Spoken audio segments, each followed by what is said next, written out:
오늘 본문을 통해서 우리는 진정한 생명의 가치와 귀함을 배워야 됩니다. 저는 오늘 이 본문을 마주 대하면서 살아있다는 게 정말 놀라운 일이구나. 우리 앞서서 아담 할아버지 이후로 수많은 인간이 태어나고 살고 죽고 또 태어나고 또 살고 또 죽을 것입니다. 과연 이 많은 사람들 중에서 내가 가지고 있는 이 생명이 얼마나 귀한 것인가 진실로 깨닫고 그것을 인정하고 이 생명을 주신 하나님을 기억하고 하나님께 감사드린 인생들이 얼마나 될까요? 대부분의 사람들은 그냥 숨이 붙어 있으니 숨 쉬고 태어났으니 사는 것 뿐이라는 안타까운 국면을 우리가 잘 알고 있을 것입니다. 그런 측면에서 구원받은 백성인 우리가 지금 내가 가진 이 생명이 과연 어떻게 해서 나에게 주어졌는가를 알게 믿을 때 더 큰 은혜가 있을 것입니다. 그러므로 우리는 이 생명을 주신 하나님께 영원토록 감사의 마음을 잃지 않고 살아갈 것을 다짐해야 할 것입니다. 앞에서 주님은 인자의 영광을 얻을 때가 왔다라고 말씀했습니다. 영광을 얻을 그 때가 뭐냐? 예수님이 죽어 장사 지난 바 되고 드디어 부활하실 때, 부활하셔야 우리에게 생명을 줄 수 있다라는 겁니다. 그럼 부활하시기 위해서는 죽으셔야 된다는 겁니다. 어디서 죽어요? 길바닥에서 죽어요? 바다에 빠져 죽어요? 그런 죽음이 아니라 죽음을 정확하게 인지하신 다음에 그 죽음이 하나님 아버지께서 예수님에게 주신 귀한 은혜의 죽음이라는 사실을 기억하는 바로 그것이 바로 십자가라고 하는 것입니다. 그 십자가에서 죽으셔서 부활하실 그 때가 왔다라는 것을 알게 된 것입니다. 따라서 우리는 주님이 죽으심으로 영화롭게 되심을 인식하게 됩니다. 오늘 24절, 25절 이렇게 표현합니다. 한 번 더 따라갑시다. 시작. 내가 진실로 너에게 이르노니 하늘의 이 땅에 떨어져 죽지 아니하면 하늘이 그대로 있고 죽으면 많은 열매를 맺느니라. 자기의 생명을 사랑하는 자는 잃어버릴 것이요 이 세상에서 자기의 생명을 미워하는 자는 영생하도록 보존하리라. 참 이 말씀 위대하신 말씀입니다. 생명에 대해서 이렇게 짤막하지만 이 짧은 언급 속에서 생명의 위대한 진리가 포함되고 있다고 할 것입니다. 여기서 말씀한 미랄이 누굽니까? 예수님 자신을 가리키는 말입니다. 예수님 당신은 자기가 죽지 않는 한 어떤 열매도 없을 것이라는 것을 우리에게 가르쳐 줍니다. 다시 말해서 가련하고 불쌍한 한 죄인을 위한 구원이 예수님이 죽으셔야 그 길이 열린다는 겁니다.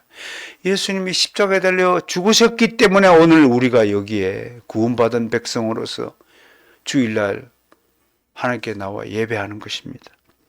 그러므로 오직 죄인을 대신하여 그리스도께서 십자가에 못 박혀 죽으신 것이 구원이라고 하는 것입니다.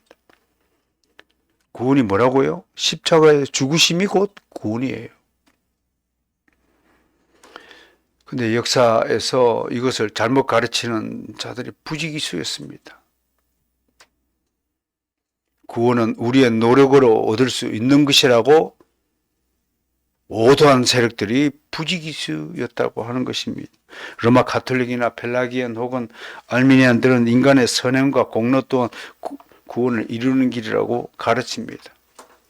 옛날에 돌아가신 분 이야기해서 미안하지만 그 추기경님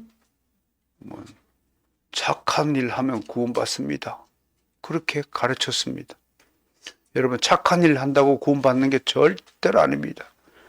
구원은요 예수님이 십자가에 죽으신 것 자체가 구원인 것입니다. 십자가에 죽으셨기 때문에 우리에게 구원의 길이 열린 겁니다. 우리가 무슨 착한 일 하고 의로운 일을 할 수 있는 존재입니까? 전적으로 타락한 존재입니다. 앤서니 후크 말하는 개혁 신학자는요, 완전히 침상에 누운 불치병에 걸려 회복 불가능한 환자라고 합니다. 환자가 무슨 수로 물컵을 들어서 자기 입에 물을 먹을 수 있습니까? 움직일 수조차 없는 환자에 비유한 것입니다. 그것이 죄인의 특징입니다. 그런데 육적으로 살아있다고 하여서 죄인의 그 특성을 도무지 인정하지 않고 마치 타락한 인간 스스로가 하나님 나라에 들어갈 수 있는 능력을 가진 것처럼 잘못 가르친 것은 엄청난 범죄라고 해당합니다.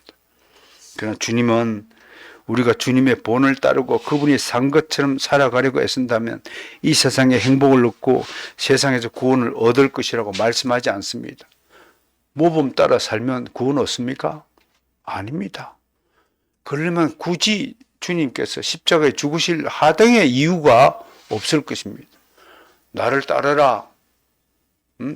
나처럼 살라. 그럼 예수를 좀 살아가면 되겠죠. 단지 예수 그리스도를 본받기 위해 그분을 뒤쫓는 것으로 구원을 받는 것이 아닙니다. 여기에 자유복음주의의 잘못된 교리가 있는 겁니다. 예수님은 좋은 도덕 선생님이다. 그분의 본을 따르면 된다. 그것으로 기독교의 가르침은 충분하다라고 가르치는 것은 엄청난 범죄 행위입니다. 그분의 가르침을 존중한다고 하여 구원을 받는 것이 아닙니다. 예수 그리스도가 우리의 구원자가 되신다는 것을 믿지 않아도 얼마든지 그분의 가르침에 감동하여 존경심을 표현할 수 있습니다. 시간이 나서 교보문고에 어떤 여류 작가의 글을 읽었습니다. 아주 젊은 작가입니다. 그 책에 좋은 예수님의 가르침을 막 적어놨습니다. 근데 지금도 페이지를 읽어버리지 않아요. 129쪽을 읽는데 떡하게 만드는 구절이 있어요. 저는 세상에는 절대적인 기준과 원칙이 존재한다고 생각하지 않습니다. 절대적인 기준과 원칙이 있다고 생각하는 것 자체가 편견이라고 생각합니다. 시대마다 기준과 원칙은 민족과 국가마다 다 다를 수 있다고 생각합니다. 그것이 다원주의자의 공통된 특징입니다. 그는 예수님을 사랑하고 존경한다고 분명히 얘기했습니다. 그녀가 구원받겠습니까? 그녀가 구원받겠습니까? 받을 수 없습니다. 예수님을 존경하고 따른다고 구원받는 게 아닙니다. 예수님의 피가 그녀의 영혼 속에 스며들어서 그녀를 완전히 새로운 피조물로 개조하지 않는 이상 그녀의 구원의 역사는 일어나지 않습니다. 많은 현대인들이 십자가 목걸이를 하고 다니고 십자가 귀걸이를 하고 다닙니다. 그런다고 구원받는 게 아닙니다. 당신은 예수 그리스도가 나를 위하여 십자가에 죽으셨다는 것을 믿습니까? 그것이 구원입니다. 십자가에 나를 위하여 내 대신 십자가의 형벌을 받으셨다는 그 사실이 뼈저리게 느껴지지 않으면 구원받은 백성이 아닙니다. 주님을 믿는다는 것은 주님이 길이요 생명임을 믿는 것입니다. 주님은 우리에게 내가 그 길을 보여주겠다고 말씀하지 않으시고 내가 길이요 라고 말씀했습니다. I will show you the way 그렇게 말하지 않았어요. I am the way 라고 분명히 얘기했어요. 그 길은 주님이 죽으심으로 생겨난 영생의 길입니다. 구원은 이 영생을 얻는 것입니다. 이 땅에서 모범적으로 도덕적으로 착하게 사는 것이 구원받은 백성의 길이 아닙니다. 하나님 나라로 가지 않는다면 아무런 소용이 없습니다. 이 영생을 얻은 자만이 드디어 십자가에 못 박히신 주님을 만나는 것입니다. 그분이 왜 십자가에 못 박혀 죽으셨는지 알게 됩니다. 예수님을 알게 된다는 것은 그분을 진실로 사랑하게 된 것이라는 뜻입니다. 여러분, 고개를 들어서 하나님을 바라보세요. 정말 여러분 예수님 사랑하십니까? 그렇다면 오늘 예수님이 원하시는 것이 무엇인지 알게 됩니다. 그 질문은 너는 정말 다른 사람을 위해서 죽을 수 있느냐라는 질문과 마찬가지입니다. 그것이 하늘의 미랄이 가르치는 교훈의 핵심입니다. 실로 생명의 위대함은 정말 놀라운 것입니다. 하늘의 미랄이 땅에 떨어져, 어디로 떨어져요? 땅에 떨어져. 하늘로 솟구치는 것이 아니라 땅에 떨어지는 겁니다. 이것은 가장 밑바닥을 이야기합니다. 가장 낮은 곳을 이야기합니다. 가장 험악한 곳을 이야기합니다.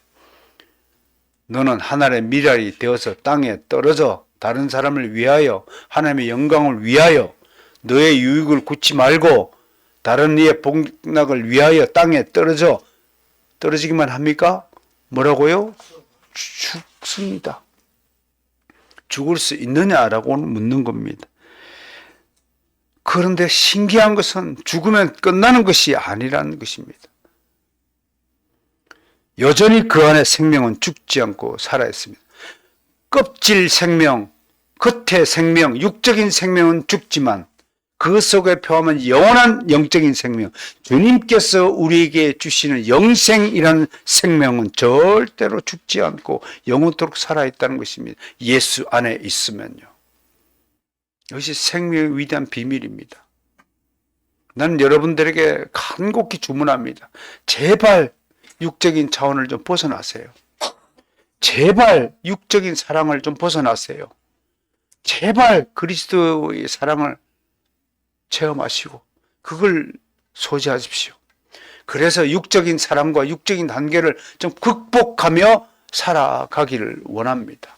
그것이 하나님이 우리에게 원하시는 것입니다. 그 수준, 그 한계, 그 가치를 극복하지 못한다면 여러분들은 땅에 떨어져 죽지도 못하고 떨어져 그냥 하늘의 미달로 남아 있을 뿐입니다. 제발 여러분 방식대로 뭔가 시도하지 말기를 간곡히 부탁을 드립니다. 이미 그리스도인이 좋은 이유는 무엇이겠습니까? 우리는 우리 방식대로 살 필요가 없다는 것입니다.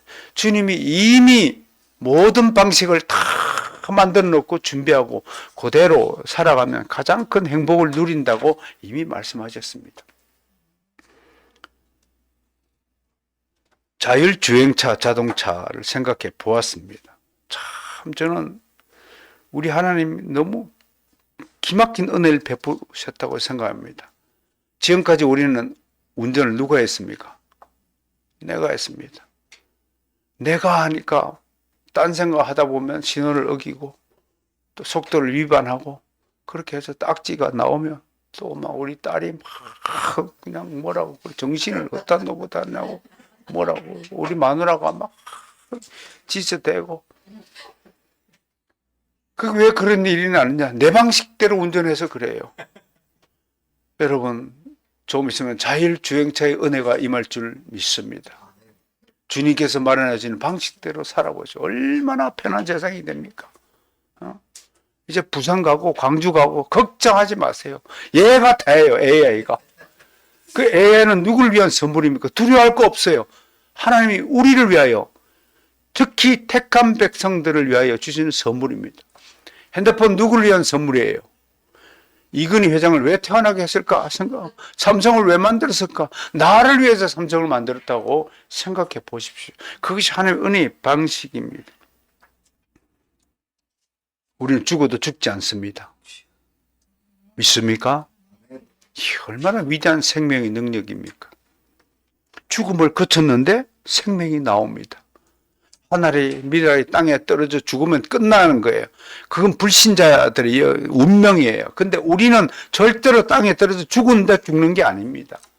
다시 살아나는 겁니다. 죽음을 거쳤는데 생명이 나옵니다. 이 미랄이 겪는 죽음의 원리가 무엇입니까? 그 죽음은 기어이 생명과 연결되는 죽음입니다. 기어이 밑줄 그으세요. 기어이! 우리에겐 말이에요. 아무리 고난 가운데 있다 하더라도 아무리 지금 생활이 어렵다 하더라도 주님은 기어이 우리를 일으키십니다. 믿으시길 바랍니다. 진짜 이 말씀을 믿으시길 바랍니다. 기어이 우리를 변화시키고 달라지게 하고 성공시키십니다. 그것이 생명의 능력입니다. 그것이 주님이 우리에게 베푸신 은혜의 능력입니다. 주님은 이 비유를 통해서 자신이 처한 처지와 자신의 생명 구원 사역을 말씀하고 계십니다. 그것은 구약시대의 선지자가 말한 것과 마찬가지로 참된 예언이기도 합니다. 소출을 거두리고 땅에 심는 모든 씨는 생명을 주신 자고 죽어야만 한다는 절대 명백한 예언을 나타냅니다. 물론 그리스도와 인간의 연합은 필수적으로 성육신의 과정을 거쳐야 하지만 성육신 하심으로 이루어진 것은 결코 아닙니다. 그것은 하나의 과정이지 성육신 때문에 연합된 것이 아닙니다. 이미 인간은 전적으로 부패하고 타락한 상태입니다. 이것을 성경은 옛 사람이라고 말합니다. 존 프레임 교수는 늘 강의 중간에 옛 사람과 새 사람을 계속 비유합니다. 그러나 우리는 어떤 사람이라고요? 옛 사람이라고요? 새 사람이라고요? 새 사람입니다. 고백합니다. 손 얹으세요. 나는 그리스도 안에서 새 사람임을 믿습니다.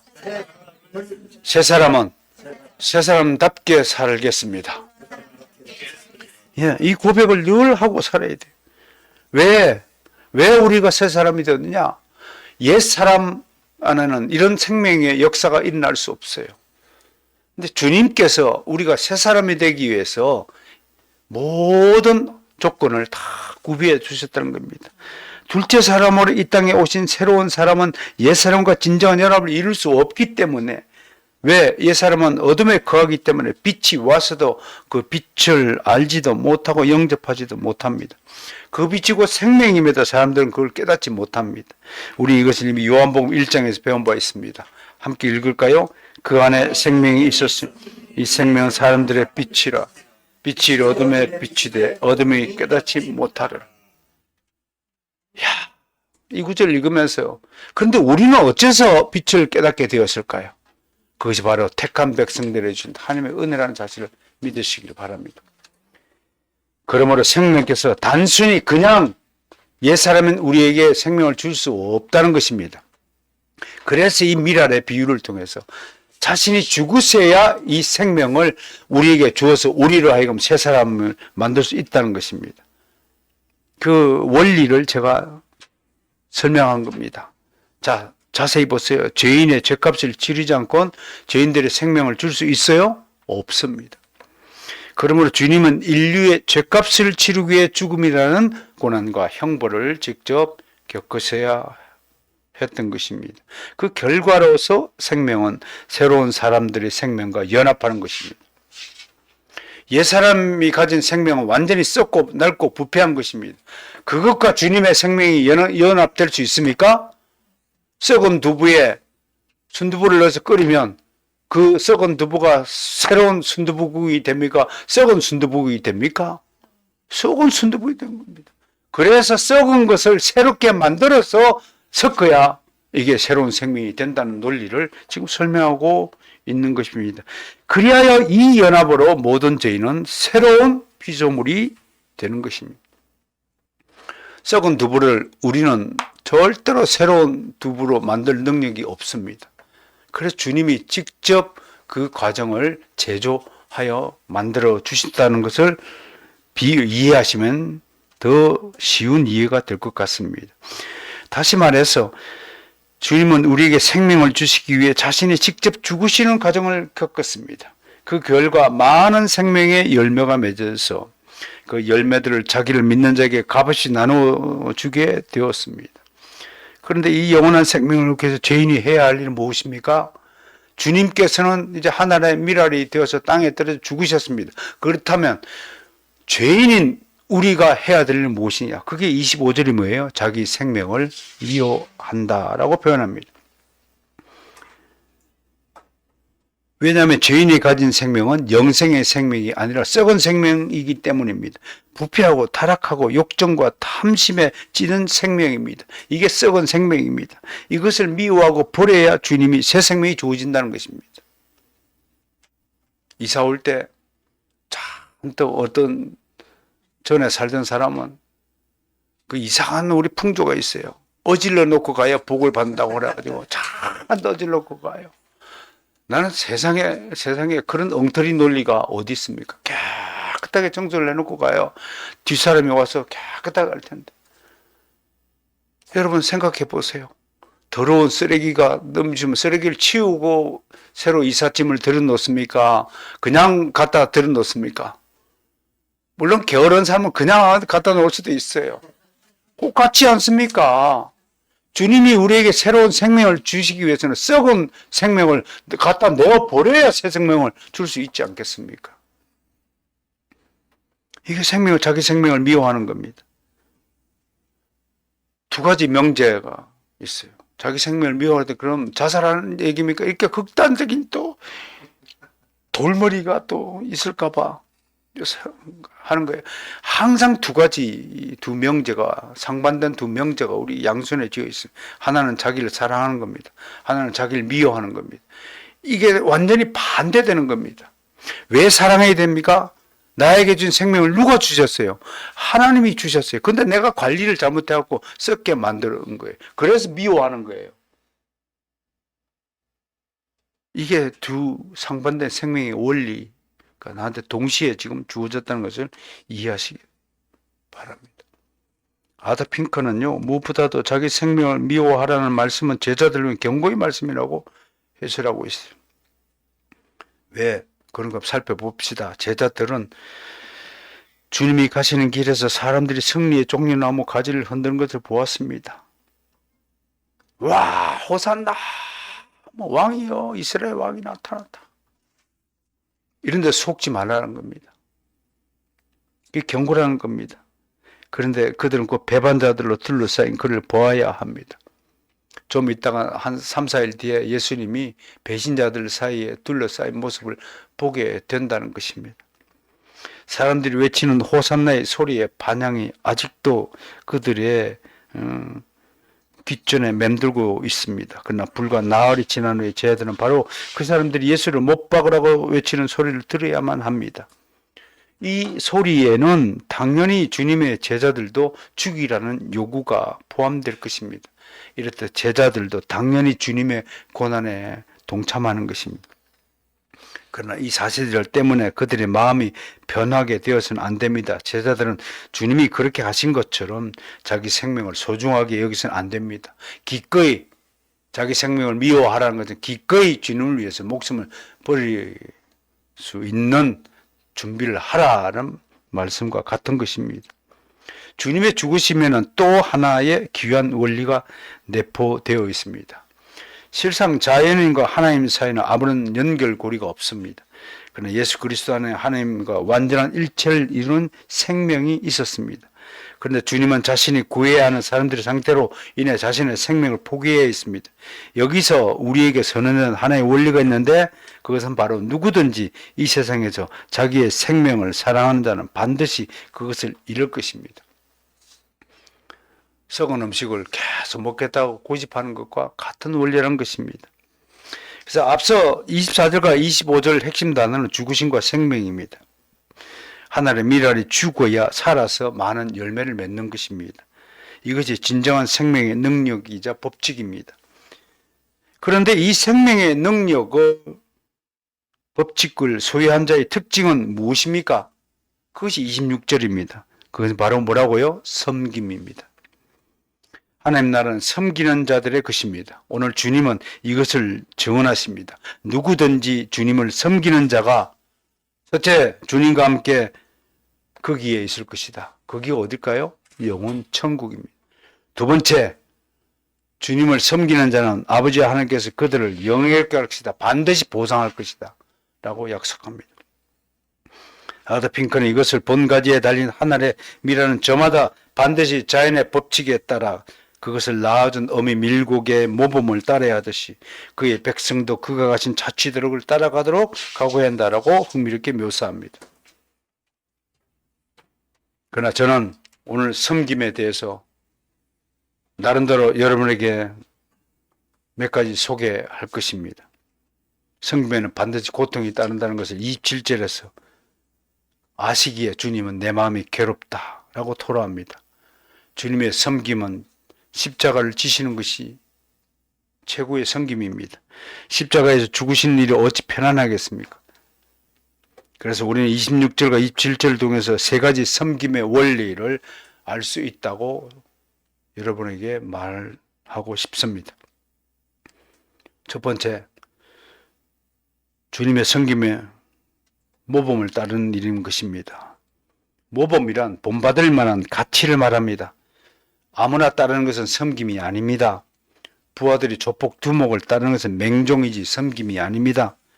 조폭에게 본받을 만한 모범이 어디 있습니까?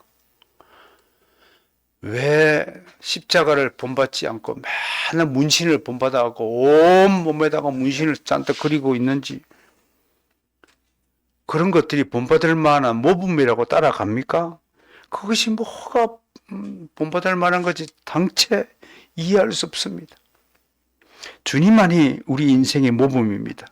신앙은 주님의 모범을 따라 사는 것이며 그 첫째 모범이 뭡니까? 섬김입니다.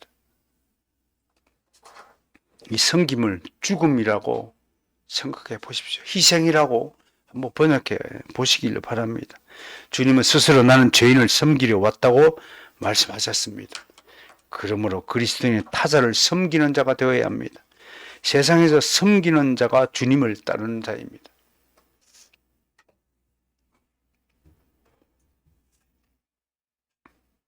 교회 생활도 여러분 다른 게 아닙니다. 섬기는 일이 교회 생활입니다.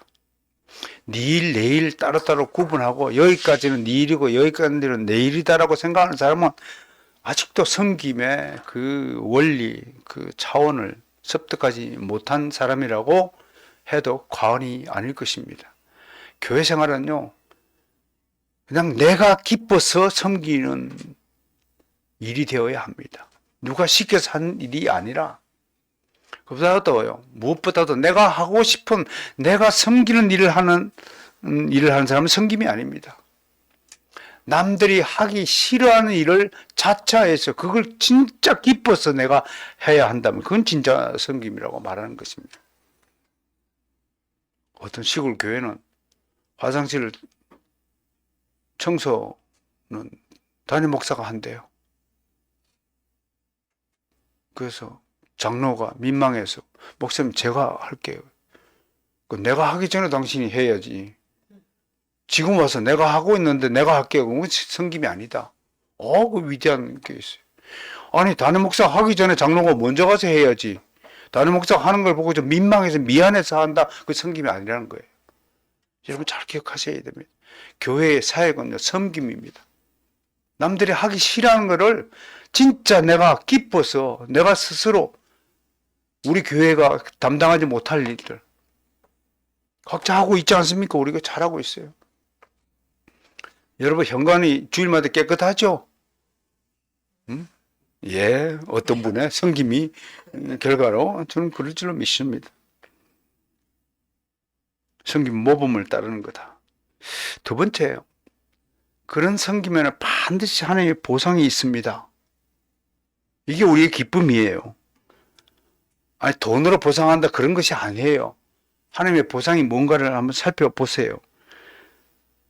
세상으로부터 보상을 받는 것은 주님의 모범에 따른 섬김이 아닙니다. 주님은 자기 생명을 버리심으로 백성을 섬기셨습니다. 세상은 이런 섬김을 따르지 못하죠. 주님을 따라야 하는 그리스도인은 자기 유익을 포기하고 타자의 유익을 먼저 구해야 하는 것입니다. 어릴 때 우리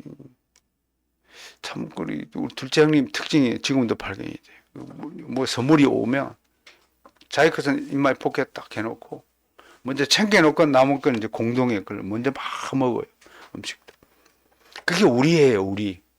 내 것부터 챙기는 것은 아직도 섬김이라는 그 위대한 가치를 발견하지 못한 거예요.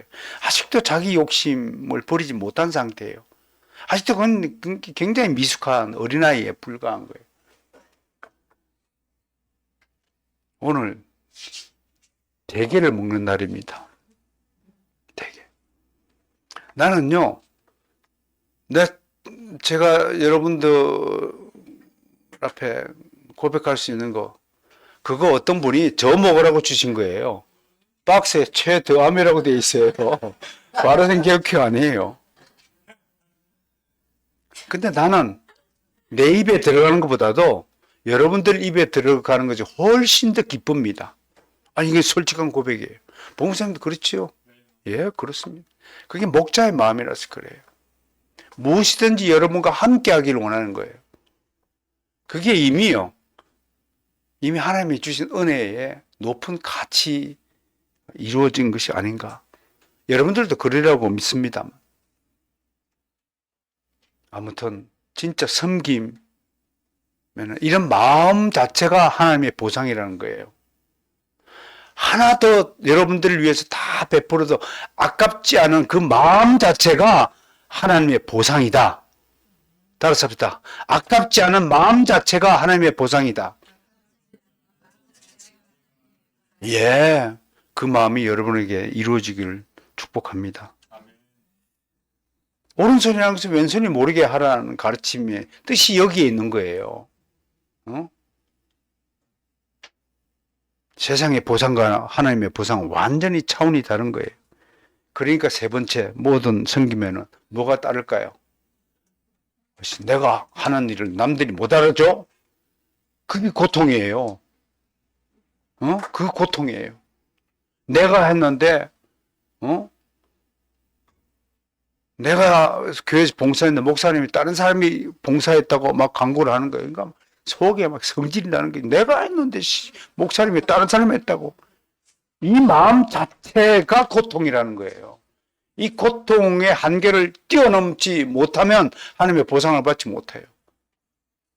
그런 일이 들리더라도 마음속에 하나님이 정말 신비하시다. 내가 했는데 저 사람이 했다라고 알려진 걸 보니까 뭔가 다른 뜻이 있겠구나. 이렇게 생각하는 마음이 드는 것 자체가 하나님의 그 거룩한 마음을 주신 그것 자체가 하나님의 보상이라는 거예요. 이 정도 경지까지는 가야 여러분 격파 신앙, 모분된 신앙으로 하는 거예요. 그 정도? 그래, 내가 했지만 그 잘못 알려지면 어떠냐? 이 정도는 가야 이게 모범된 신앙이 된다는 거예요.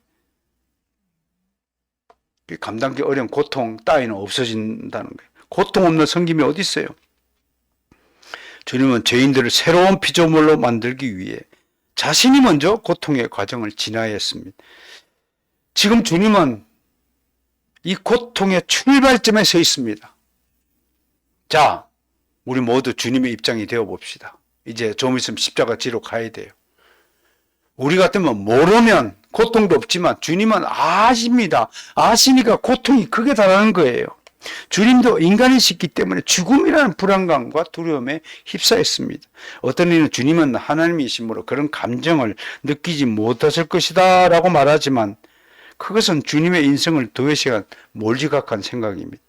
공포, 비관, 낙담, 혼란 등 이 모든 것이 민망하다. 영어로 이렇게 되어 있어요. Now is my soul troubled.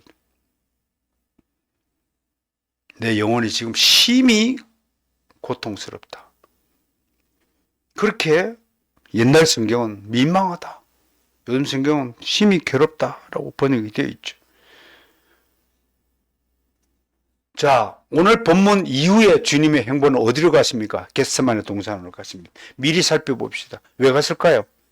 그 고통과 두려움 속에서 극심한 내적 혼란의 시간을 밤새도록 보냈어. 얼마나 고통스러운 밤을 보냈는지 땀이 피처럼 흐르더라라고 표현되어 있습니다. 주님의 고뇌는 극에 달했습니다. 그래서 고뇌의 찬밤 동안 주님은 쉼없이 기도하셨습니다.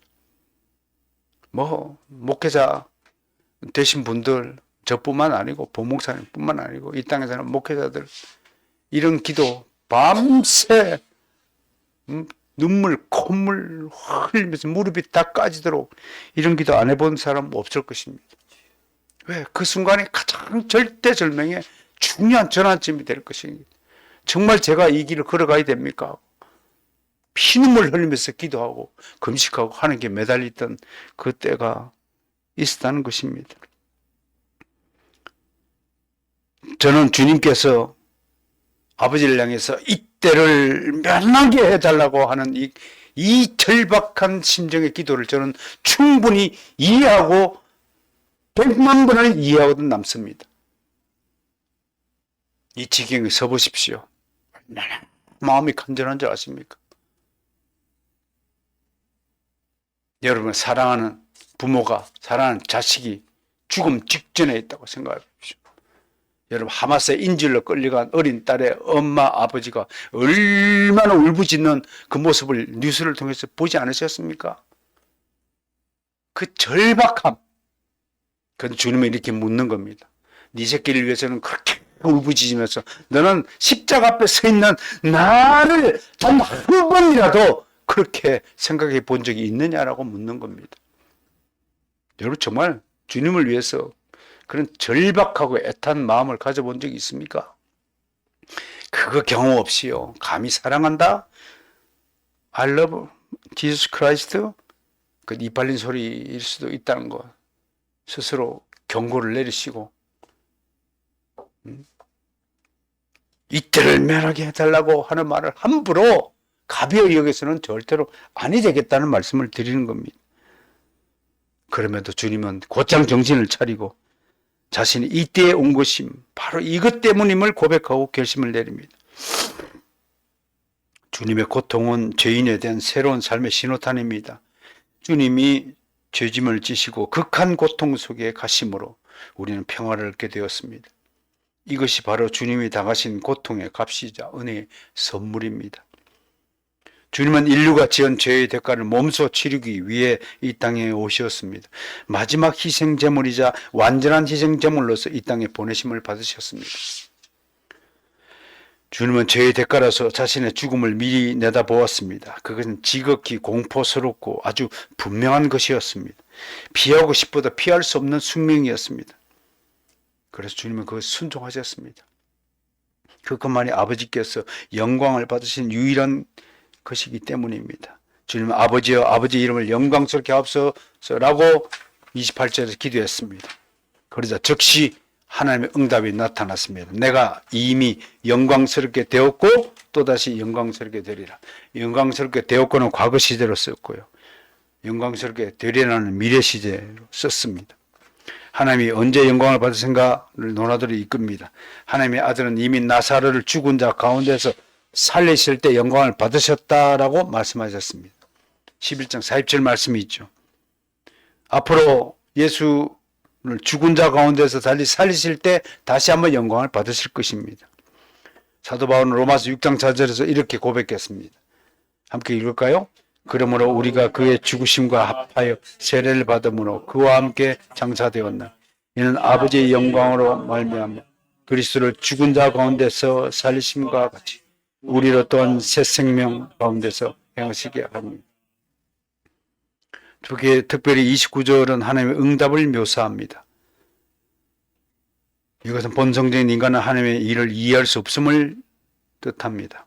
우리는 다소의 사울이 회심할 때 하늘로부터 주님의 음성이 들렸던 경우를 바라봅니다. 사울아, 사울아, 네가 어찌하여 나를 박해하느냐.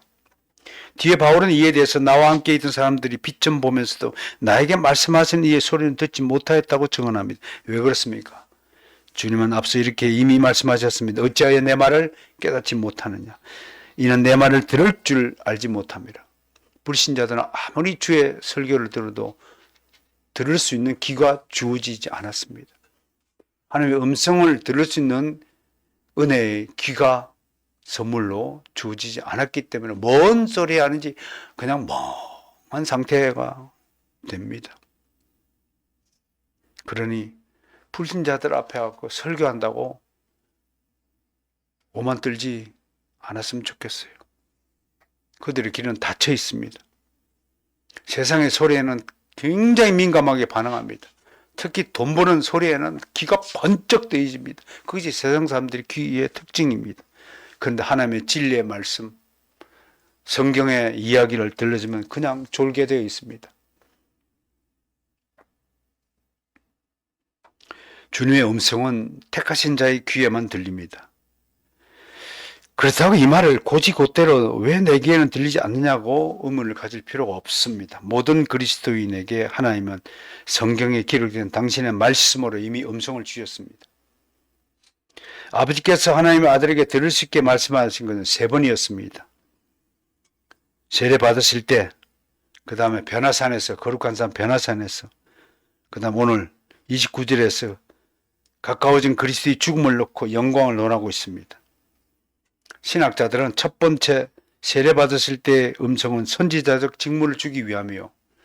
두 번째 음성은 죽음을 다루는 제사장적 직무를 주기 위함이요. 세 번째 음성은 이제 호산나 이스라엘 왕으로서 예루살렘 입성할 때를 장면으로 생각하면 왕직을 임명하는 장면이다. 그렇게 해석을 하니까 참고적으로 알아두시기 바랍니다. 그런데 30절에서 주님은 이 소리는 너희를 위한 것이라고 말씀하십니다. 무슨 말이에요? 아서 핑커는 이 소리의 점진적인 확대를 주목하라고 조언합니다. 즉 처음에는 오직 세례 받을 때 세례 요한만 들은 음성입니다. 베나산에서는 예수님과 함께한 베드로, 요한, 안드레 3사람이 들었습니다. 그리고 오늘 본문 29절의 음성은 성전에 모여있던 모든 사람에게 들렸습니다. 그래서 주님은 이 음성은 너희를 위한 것이라고 말씀하신 것입니다. 다시 말해 이 소리를 들은 귀가 복되다는 것입니다. 지금 모든 그리스도인이 성경을 읽을 때 하나님의 음성을 듣습니다. 그러므로 이보다 더 복된 사람은 없습니다. 이제 주님은 진짜 하고 싶은 말씀을 31절과 32절에서 꺼내는데요. 오늘 본문의 모든 말씀의 핵심이 바로 이 지점에 있습니다. 비록 이런 끔찍한 이야기를 듣기 좋아하는 사람은 없다 해도 주님의 구원 사역에는 반드시 2가지 상반된 요소가 있습니다. 하나는 구원을 위한 새로운 생명, 영생을 주시기 위함과 한편으로 악인에 대한 저주의 심판이 동시에 행해집니다. 여기서 주님의 3가지 심판의 내용을 공개합니다. 첫 번째는 이 세상에 대한 심판입니다. 세상은 이미 아들을 저버림으로써 운명이 결정되었고요. 두 번째, 세상의 임금이 형을 선고받습니다. 세상의 임금이 누군가요? 마귀죠. 사탄이죠. 이미 마타는 예수님의 십자가 죽음과 함께 구금된 상태가 되는 겁니다. 무저경에 갇혀 있어서 아무리 행사하지 못하고 지금 행해지는 모든 것들은 사탄의 수하인 귀신들의 역사만 남아있다라고 보면 되겠습니다. 세 번째, 하나님의 택하심을 받은 자들이 내가 땅에서 들리면 이라는 정할 수 없는 권능으로 말미암아 주님께로 이끌려 오는 것이 우리 택한 백성에 대한 심판입니다. 생명으로의 심판이다. 그렇게 말하는 것입니다. 무엇보다도 이끌다, 영어로 draw, 헬라어로 ekpero라고 하는데 이 단어는 요한복음 6장 44절에서 처음 사용되는데 이 단어가 굉장히 귀한 단어입니다. 21장 6절에서 시몬 베드로가 그물을 육지로 끌어올리다 라는 단어, 이 단어는 하나님의 권능을 나타냅니다. 즉 인간적으로는 할 수 없지만 인간은 하기 싫어서 하나님을 대적하고 할 때 하나님이 강제적으로 뭔가 역사하시는 것, 이걸 뜻할 때 에크페로라는 단어가 쓰였습니다. 그러므로 우리가 천상에 이끌러 올라가는 것은 우리는 이 땅에 붙어 살고자 합니다. 이 땅에 붙어 죽기 싫어하는 우리를 강제적으로 이끌어서 하늘로 올리신다는 겁니다. 우리 영적 변화도 마찬가지입니다. 우리는 육적인 소욕에 너무 찌들어 있는 사람들이다. 그런데 하나님이 강제적으로 성령의 은혜를 주셔서 우리를 영적인 곳으로 우리 관심을 이끌어 간다는 겁니다. 이것은 마지막 심판 때 주님을 거부한 자들은 주님에게로 이끌림을 받지 못한다는 역설이 포함되어 있습니다. 이것이 불신자들에 대한 심판입니다. 보나라는 십자가가 없으면 그리스도가 아니다. 또는 그리스도가 없으면 십자가가 아니다. 그들은 서로 결합되어 있다라고 말했습니다. 우리가 지금 읽고 있는 제임스 몽고메리 보이스는 십자가 없이는 기독교도 없다고 했습니다. 십자가의 죽음이 있을게 우리가 있는 것입니다. 33절에서 주님은 자신이 어떠한 죽음으로 죽으실 것인지를 보이셨다고 말합니다. 이 위대한 십자가의 죽음을 영원토록 기억하고 기념해야 할 것입니다. 그럼에도 현장의 유대인들은 주님의 이 위대한 생명과 부활과 심판의 진리를 깨닫지 못하고 다시 반문합니다. 인간은 이렇게 자기 수준 이상의 것을 생각하지 못합니다. 인간이 초월적 존재에 대한 만남과 관계의 회복 없이는 평생도록 이성의 세계 안에서 갇혀 사는 꼴이 됩니다.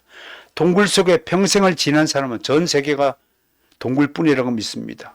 지구가 둥글다는 것을 알지 못하던 고대 세계의 사람들은 지구가 자전과 공전을 한다는 주장을 미친 소리라고 공박했습니다. 오늘 주님의 이상한 말씀을 들은 유대인들을 보세요. 이들은 또 겨우 몇 가지 정도의 알량한 지식을 꺼내 아는 체 합니다. 그들은 구약 성경을 인용하면서 그리스도가 영원히 계신다 하는데 너는 왜 사라진다고 자꾸 얘기하느냐라고 반문합니다. 34절에서 이렇게 유대인들이 자기 수준에서 지금 지식을 꺼내고 있습니다. 이런 질문자들은 아마도 악랄한 자부심에 가득 차서 주님을 완전히 당황하게 만들었다고 우쭐했을지 모릅니다. 신학교 수업 중에서 간혹 이런 학생들이 있습니다. 배우고 싶어서 알고 싶어서 질문하는 것이 아니라 선생을 시험하기 위해서 일부러 답을 정해놓고 질문합니다. 속이 뻔히 보이는 비열한 짓입니다. 사실은 여러분 그 학생은 교수의 수준을 너무 깔보는 겁니다. 아무나 교수가 됩니까? 나름대로 자기 분야에서 철저히 공부하고 세운 바 된 그 교수를 몇 가지 지식이 알량한 걸 가지고 시험하겠다고 덤벼드는 꼴이니 하루 강아지 보무서인 줄 모르는 거죠. 이런 교만한 자를 하나님이 용서치 않습니다. 오늘 유대인들이 딱 그렇습니다. 그들은 하나만 알고 둘은 모릅니다. 다른 구절은 왜 언급하지 않습니까? 이사야 53장 보세요. 그리스도가 어떠한 모습으로 우리 죄를 감당하는 것을 여러분 다 알고 계시죠? 도살장으로 끌려가는 어린 양의 모습이라고 그랬습니다. 다니엘 9장 26절은 어떻게 합니까? 기름 부음을 받은 자가 끊어져 없어질 것이라고 미리 예언하였습니다. 서갈의 선자는 가라 깨어서 내 목자 내 짝된 자를 치라라고 해서 예수님의 십자가 죽음을 예고하였습니다. 그럼에도 주님은 마치 그들의 트집을 듣지 못하신 것처럼 대답합니다. 이것이 바로 여러분들이 우리 사마리아 여행을 통해서 제가 가르쳤듯이 주님의 지혜입니다. 절대로 맞짱 토론하지 않습니다. 그냥 무시해보고 말합니다. 진리를 찾는 그들에게 직접 답변하지 않으시고 진리만 말씀합니다. 너희가 빛이 있음에도 어둠에 거하기 때문에 어둠에 붙잡히지 않도록 하라 라고 엄숙한 경고로 대신합니다. 그리고 마지막으로 주님은 요한복음 서두에서 밝히신 대로 자신을 빛으로 소개하면서 빛이 있을 동안에 빛을 믿고 빛의 아들이 되라고 권면합니다. 다른 말이 필요 없습니다. 너희가 하나는 알고 둘은 모르는 거나 다른 다니엘 성경에 이렇게 있고 저렇게 있고 설명할 필요가 없습니다. 빛이 있을 동안에 빛의 아들이 되라. 주님은 세상의 빛이십니다. 그러므로 주님을 따르는 자는 어둠에 거하지 않고 빛에 거합니다. 여기에 반대로 엄숙한 경고장이 들어 있습니다. 주님은 동굴 속에 사는 사람들에게 빛의 세상을 알렸습니다. 그들에게 복음이라는 새로운 세상의 빛을 선물했습니다. 그들에게 이적을 보이면서 자신의 존재를 증거하셨습니다. 그럼에도 그들에게 변화가 있습니까? 아닙니다. 택한 백성이 아니면 아무 소용이 없다는 것을 우리는 알게 됩니다. 예수님은 십자가의 그 순간이 올 때까지 다시 그들을 떠나가서 숨으셨다라고 오늘 본문 36절은 증언하고 있습니다. 또 숨으셨습니다. 이제 나흘 뒤에 십자가에 죽기 위해서 숨으신 겁니다. 마지막으로 숨으신 것입니다. 겟세마네 동산에서 밤새도록 기도하기 위해서 떠나가신 것입니다. 이 얼마나 비참한 세상입니까? 예수님이 숨으시는 세상이라면 얼마나 비참한 세상입니까? 지금도 세상 사람들은 유대인들과 하등 다를 바가 없습니다.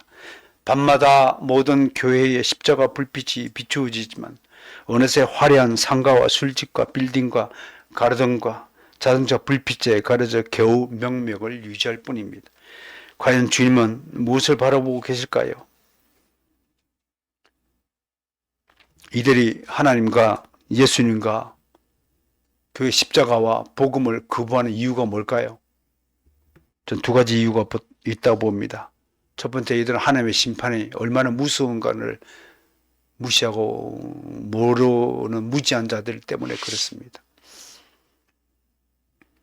여러분, 성냥불에 꼭 손가락을 대야만 뜨거운 줄 아십니까? 그렇지 않습니다. 하나님은요, 어린아이일지라도 우리 선유라도요, 불 갖다 대고 촛불 갖다 대고 피합니다. 본능적으로 피하는 거지. 하나님께서 하나님의 심판의 무서움을 본능 속에 다 숨겨 두셨어요. 그럼에도 거부하는 것은 한마디로 무엇을 상실했기 때문에 그렇어요. 겁을 상실했기 때문에 이런 일이 벌어지는 거예요. 두 번째는요. 왜 거부할까요? 이 명백한 그리스도 십자가의 복음을 왜 거부할까요? 아직은 살만하기 때문에 그렇습니다. 여러분, 절박한 상태에 처해 보세요. 그런 안일한 생각 싹 없어집니다. 사랑하는 성도 여러분, 우리는 주님의 보호 아래, 날개 아래 안전지대에 머물고 있을 것입니다. 그럼에도 혹 교만함 때문에, 혹 세상을 사랑하는 그 탐욕 때문에 하나님을 멀리하는 우를 범치 않기를 바랍니다. 항상 기도하면서 기도하는 그리스도인으로 살아가기를 정말 소망합니다. 하나님